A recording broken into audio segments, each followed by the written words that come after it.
À tous de DDO, attention pour le décompte final. 10, 9, 8, 7, 6, 5, 4, 3, 2, 1, top. Allumage Vulcain. Allumage des deux EAP et décollage Ariane 240 Galileo Falcon 7.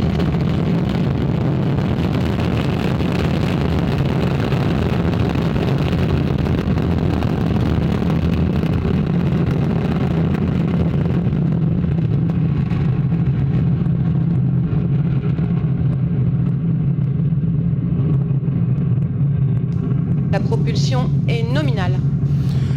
Vous l'entendez, tout se passe bien pour ce vol. Un décollage majestueux, toujours aussi puissant de cette Ariane 5. C'est toujours un grand moment que d'assister à un décollage ici, même si vous le voyez, le plafond est bas. La matinée a été exécrable, la météo a été exécrable, avec beaucoup de vent, beaucoup de pluie, et finalement, tout s'est calmé pour l'heure dite.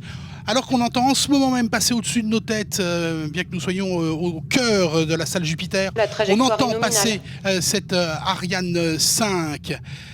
Juste avant le décollage, ça fait toujours grande impression de l'entendre passer. Les murs vibrent.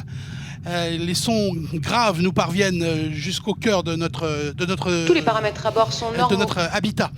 Juste avant le décollage, je le disais, nous surveillons les verts. À présent, c'est la courbe à droite de votre écran qui attire toute votre attention. La courbe en vert, c'est tout bonnement celle qui a été calculée. Et le petit tracker qui se déplace, c'est bien entendu le lanceur et ses passagers. Actuellement, l'altitude et la trajectoire du lanceur sont totalement passées sous contrôle des deux ordinateurs de bord installés dans la case à équipement sous la coiffe. Le lanceur et ses passagers ne sont jamais, bien entendu, jamais laissés seuls. Il y a toute une série de stations d'écoute qui les suivent. Pour Ariane 5, tout débute par la station Galileo, à la Montagne des Pères, ici à Kourou. Et puis il y a une station navale dans l'Atlantique. Viennent ensuite Santa Maria aux Açores et enfin la station australienne de New Norcia dans la région de Perth. La chasse aux poids superflus est ouverte, ça va être le cas pour les EAP. Ils ont assuré 90% de la poussée au décollage. Leur durée de travail n'est que de 2 minutes 20. Et voilà donc que l'on s'en sépare des deux EAP, la trajectoire est nominale. 277 tonnes en moins. Il reste moins de 200 tonnes en vol. Imaginez, 2 minutes 20 après le décollage, seulement un quart de la masse initiale est encore en vol. Un mot de cette séparation, ce sont des découpes pyrotechniques, bien sûr, et puis il y a des petites fusées d'éloignement. Et il faut surtout protéger, assurer la sécurité de l'étage principal qui reste en vol.